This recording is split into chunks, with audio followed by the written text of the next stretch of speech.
What is it really like to move to Paris? If you clicked on this video, you've probably just watched the recent release of Emily in Paris on Netflix and are romanticizing the idea of moving abroad to eat croissants and flirt with gorgeous Parisians. But before you buy your plane ticket, let me give you the inside scoop of what it's really like to move to Paris as someone who's been living in this fine city for almost a decade. Hello beautiful people, and welcome back to my channel where we discuss all things wellness, personal growth and spirituality. I'm Cecily, an Australian writer and creator based in Paris. This video is broken up into the following sections: a brief backstory of how I ended up in Paris, what parts of Emily in Paris were completely exaggerated and unrealistic, what parts of Emily in Paris were accurate, what parts of daily life were completely left out of Emily in Paris, my top tips for moving abroad to a country which speaks another language. I will leave timestamps in the description below so you can jump to the section that you're looking for. Now let's get into the video. My experience moving to Paris. I moved to Paris from Australia in 2012 when I was 23 years old. I'll save you the maths, I'm 32 now. I also spent a year in London in 2016 for a work opportunity, but hurried back to Paris, which had already well and truly won my heart. After finishing my university degree in journalism, my friends and I did a whirlwind 3-month trip around Europe, a very Australian style Euro trip, and I decided at the end of my trip to make use of my British passport, thanks Dad, to see what it would be like to live abroad, mostly as a challenge. And it didn't disappoint. It was really tough to settle in. I only planned to spend a year here and see how things worked out. Yet here we are, almost 10 years later. There's something about Paris that just completely sucks you in. It's hard to explain what it is exactly. I think it's the beauty of the architecture and the language, the rich culture and the general romantic energy of the city. So what parts of Emily in Paris were completely exaggerated or unrealistic? Let's start with the fashion. Yes, I realize this series is made for entertainment and styled by the same stylist from Sex and the City, but on Emily's salary as a marketing exec and Mindy, who is busking and no longer receiving support from her family, it would be impossible for them to dress this way, and also highly unlikely given that Paris is such a walkable city with many cobblestones, so high heels are just out of the question. I left the majority of mine back in Melbourne and I haven't missed them. Hair and makeup. The wind, rain and humidity in Paris would make it very difficult to have perfect hair like Emily does without using an entire can of hairspray every time. Her apartment is not a chambre de bonne. My first apartment in Paris was 8 meters squared. It was a 6th floor walk-up in République for 390 euros per month. It was a chambre de bonne. I'll insert a few pictures here. I could literally cook from my bathtub. The roses she bought in season 1 were completely underpriced. I think they were around 6 euros. Realistically, they would cost somewhere from 12 to 20 euros, depending on the neighborhood, and she lives in the 5th.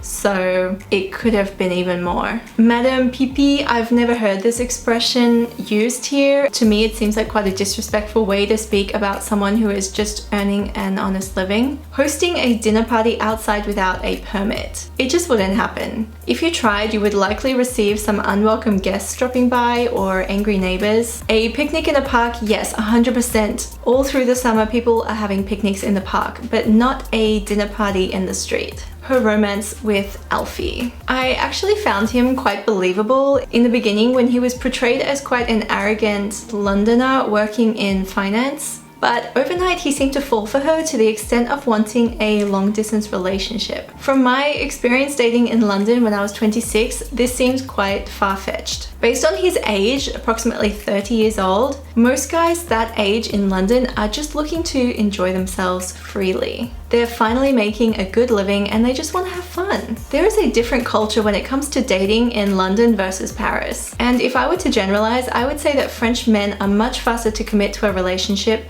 It could be a matter of weeks. Whereas a young Londoner could date you for months without any serious commitment. Obviously, it does vary from person to person, and I did end up in a relationship in London, but with another expat. Also, as millennials, when Alfie lost his phone, they would have just contacted each other on social media, especially as Emily works in marketing. Rather than blowing up his phone with messages, she probably would have just found him on Instagram. What parts of Emily in Paris were accurate? Despite Emily in Paris portraying a very stereotypical view of Parisians and a highly romanticized take on life in Paris, I was able to relate to some of the situations that arose. The impossibility of getting a last-minute dinner reservation at a trendy restaurant is a real thing. If you are visiting, you should definitely book at least 3 weeks in advance. People really do walk around with baguettes under their arms. The top boulangerie in my neighborhood has a huge line outside every weekend. Customer service is often underwhelming, especially in high street shops. It almost seems like you're bothering some shop assistants if you ask them a question. You really can hear everything that your neighbors are doing, and I mean everything. Playing video games, watching TV, having sex, arguing with their partner, doing DIY projects. Many of the apartment buildings in Paris are over 100 years old, and the walls are very thin.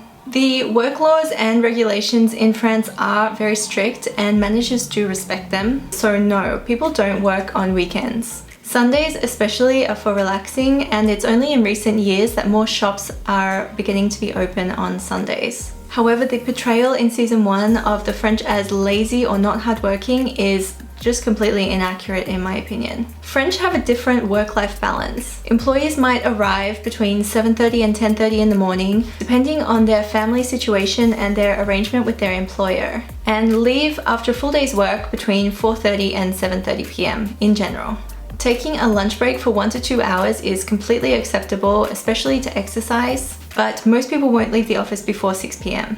It very much depends on the industry you work in and the flexibility of the specific company you're at. In season 2, it was nice to see Emily venture out of Paris to La Défense. There is a whole world on the other side of the périphérique, which is the freeway that encircles Paris. What parts of daily life were completely left out of Emily in Paris? The metro and public transport in general was completely ignored. There's the smell, the homeless people sleeping, drinking, smoking, etc. on the metro platform, the frequent delays on the RER, which is the train line that connects Paris with the surrounding suburbs, and let's not forget the frequent theft and gropings on public transport. A few tips on personal safety in Paris which I feel are worth mentioning. I believe that women should be able to dress however they wish, and the way a woman is dressed is absolutely no excuse for a man's indecent behavior. But from a perspective of personal safety, I definitely dress more modestly in Paris than I did when I lived in Melbourne. And I have still experienced gropings here in Paris on several occasions. A couple of other safety points.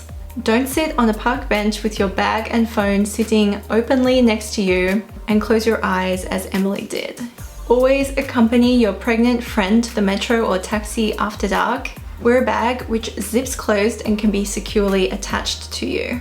Okay, that's enough safety tips. The only mention of rats in Emily in Paris was Ratatouille, but there really are rats in all the gardens, and 2 of my apartments that I rented here had mice. They did mention public urination, but it is not only in urinals. There is pee on all the sidewalks, be that dog or human. Certain parts of the city are generally smelly or dirty, but probably less so in the 5th where Emily lives. And of course, the more bourgeois neighborhoods are cleaner than the others. Finally, to end on a positive note, there is so much on offer here in terms of art, music, and entertainment that wasn't mentioned in Emily in Paris. Whether you enjoy concerts, beautiful bars and restaurants, exquisite cafes, or dancing and painting classes, there really is something to suit everyone's interests. Moving abroad, what to expect when you live in a country that speaks another language. Here are a few tips if you're thinking of moving to France. When you move to a new country, especially one that speaks another language,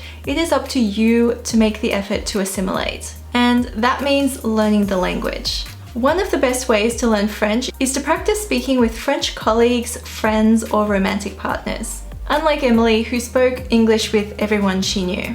Dating was really useful for me when I first arrived because you practice introducing yourself and speaking about general topics. I recommend learning basic grammar in a class. I personally studied French all through junior and high school, and then learn real-life French from face-to-face conversations and interactions. Be open to learning and be willing to make mistakes and be corrected.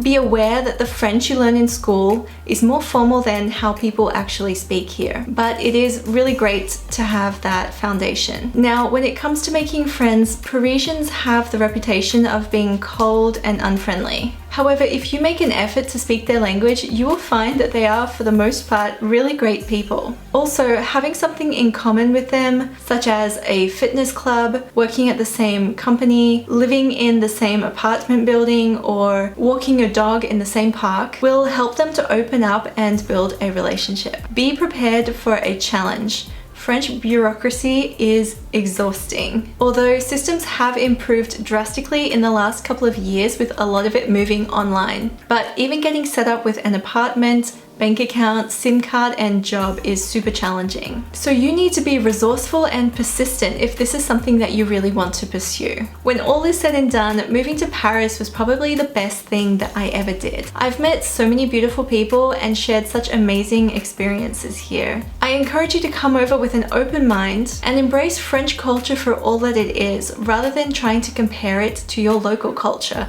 like Emily did. That wraps up today's video. Thanks so much for watching. I hope you feel a bit more prepared to move here if that's in your plans. I know I probably missed some points from Emily in Paris, but I did want to keep it brief. So feel free to drop into the comments the biggest French stereotype that you noticed in the series. If you enjoyed this video, I'd love you to hit the like button and be sure to subscribe. Stay tuned for my next video where I share how I manifested my life in Paris. That is how everything in my life aligned in order to make my move here possible. With that, I hope you have an amazing day and I will see you in the next one. Bye!